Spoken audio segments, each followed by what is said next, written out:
वानरराज सुग्रीव ने तत्काल किष्किंधा के राज्य की व्यवस्था अपने कुछ विश्वस्त मंत्रियों पर सौंपी और करोड़ों वानरों तथा भालुओं की सेना को लंका की ओर कूच करने की आज्ञा प्रसारित कर दी। सारी वानर और भालुओं की सेना पूरे उत्साह और वेग के साथ रावण से युद्ध करने की लालसा मन में रखकर चल पड़ी। उसी समय हनुमान जी ने प्रभु श्री राम से प्रार्थना की कि लंका यहाँ से बहुत दूर है, आप मेरे कंधे पर बैठ जाएं, अन्यथा आप थक जाएंगे। प्रभु श्रीराम हनुमान जी के प्रेम का निरादर नहीं कर सके।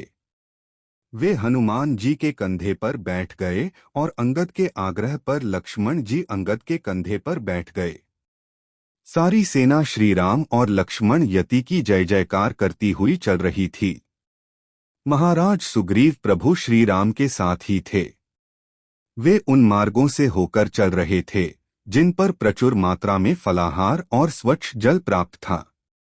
उस सेना में गज, गवाक्ष, मैंद, द्विविद, नल, नील, सुषेण और जाम्बवान जैसे वीर तथा शत्रु विनाशक सेनापति आगे पीछे होकर चल रहे थे और सेना के प्रबल वीरों में जोश भरते जाते थे।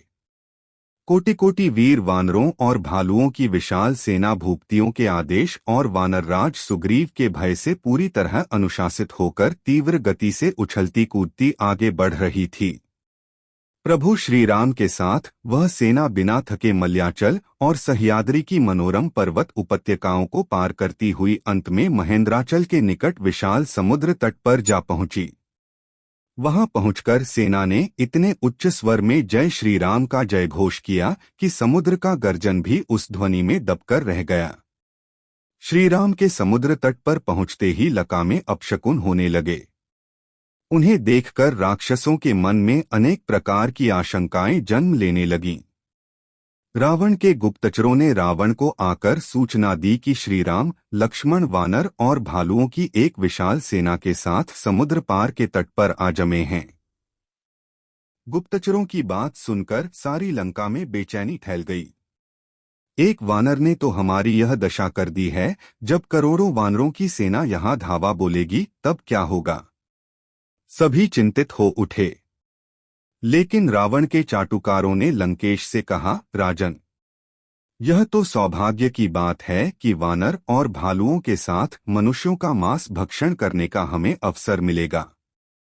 हम एक को भी प्राण बचाकर यहाँ से लौटने नहीं देंगे। वे जब आपके दोमुखी बाणों से मारे जाएंगे तब हमारे लिए बरसों का भोजन तैयार हो जाएगा। आप हमें आज्ञा दें, हम अभी समुद्र पार जाकर उन वानरों की सेना को तहस-नहस कर डालते हैं। एडवर्टाइजमेंट्स। विभीषण ने उन चाटुकार मंत्रियों की बातों को सुना तो उन्हें क्रोध आ गया। वे उनकी बातों का प्रतिवाद करते हुए बोले, भ्राताश्री, ये जो डींग मार रहे हैं, आप इनसे जरा पूछिए कि जब वह एक अकेला वानर यहाँ आया था तब ये उसका कुछ क्यों नहीं बिगाड़ पाए।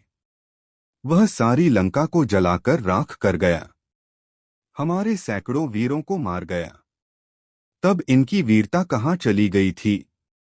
विभीषण की बात का समर्थन रावण के नाना सुमाली के बड़े भाई माल्यवान ने किया। दशग्रीव, विभीषण ठीक कह रहे हैं, हमें उनकी बात ध्यानपूर्वक सुननी चाहिए।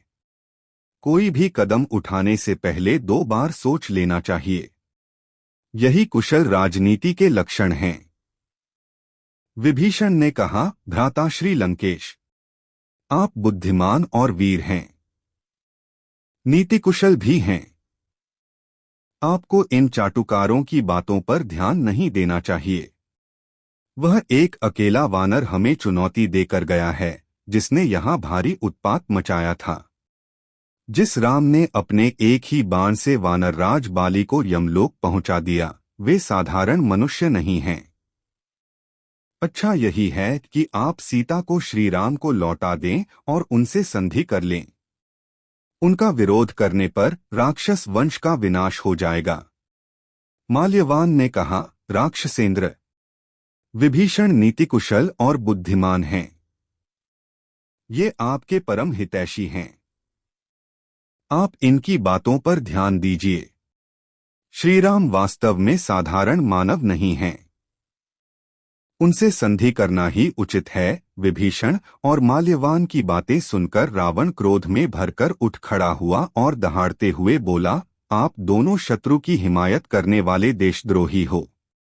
तत्काल यहाँ से चले जाओ, अन्यथा मैं तुम्हारी गर्दन उड़ा दूंगा। माल्यवान तत्काल उठकर वहां से चले गए और जाते जाते कहते गए, रावण, तेरी बुद्धि भ्रष्ट हो गई है। तू सारे राक्षस कुल का संहार करवाकर ही मानेगा। विभीषण ने विनम्रता से कहा, भ्राताश्री, आपने सदैव मुझे स्नेह दिया है, इस बार आप मेरी बात मान लें। श्री राम से विरोध करके हम सभी नष्ट हो जाएंगे। अच्छा यही है कि आप सीता को लेकर समुद्र पार चलें। हम उनकी पत्नी को लौटाकर उनसे क्षमा याचना कर लेंगे, वे हमें अवश्य क्षमा कर देंगे। विभीषण की बात सुनकर रावण क्रोध में भरकर तिलमिला उठा।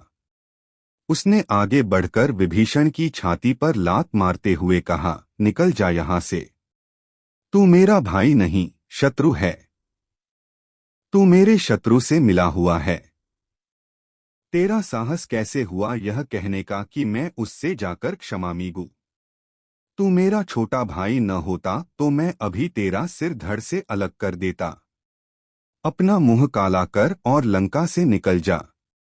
विभीषण गहरे अपमान से तिलमिला उठे और रावण की राजसभा से बाहर चले गए। उन्होंने मन ही मन श्रीराम की शरण में जाने का निर्णय कर लिया।